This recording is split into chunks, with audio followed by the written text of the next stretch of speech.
U.S. Constitution, Americans are granted the right to life, liberty, and the pursuit of happiness, which means that people should have the right to decide when one's life should end, and the law should not stand in the way of physicians who choose to help suffering individuals exercise the right to suicide. Or, in even simpler terms, that you need no one's permission to live, and no one may forcibly prevent you from achieving your effort towards your own personal happiness. Dr. Jack Worthy describes his work as obituary, a practice that goes beyond helping terminally ill to experience a painless death. He says that physician-assisted suicides lead to an abundant source of donor organs and enhanced opportunities for medical research.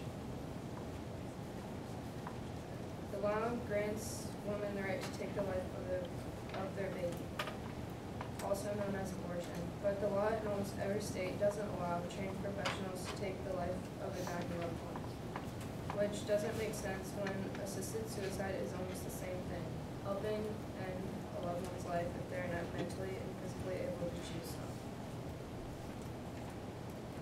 Some people want the assistance of medical professionals so that they know they will pass on the right way, but since there is a law that prohibits doctors from doing so, they're left with minimal, not guaranteed options.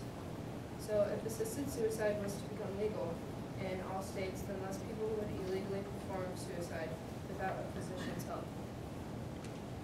According to Wikipedia, over 1 million people commit suicide every year, making it the 10th leading cause of death in the United States. This shows how important this topic is because of how many Americans it affects, and this is just how many people commit suicide each year. So imagine how many people there are that choose to do assisted suicide.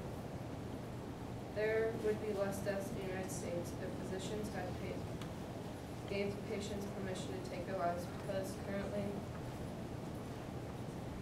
patients can't get a physician's help because of the law. So that would leave them with only one option: committing suicide. Think about it. Would you want to hear that a loved one died because they killed themselves? Or that a doctor helped them pass safely and painlessly?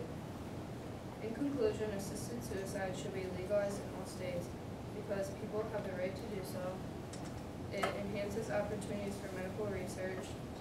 It can be related to abortion, and less people would illegally perform assisted suicide if they had the option to get a physician's help.